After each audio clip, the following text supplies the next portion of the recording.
Korang tahu tak apa batu-batu yang ada dalam filter flash Uniwave air beralkali ni yang boleh membuatkan air mineral bertukar menjadi air alkali?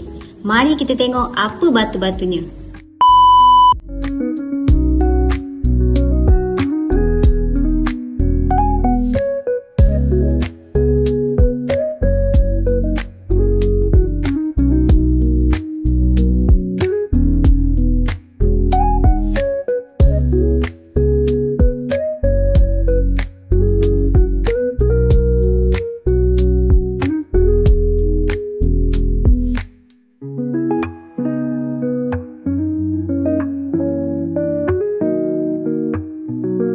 So, korang dah tahu kan apa batu-batu tu?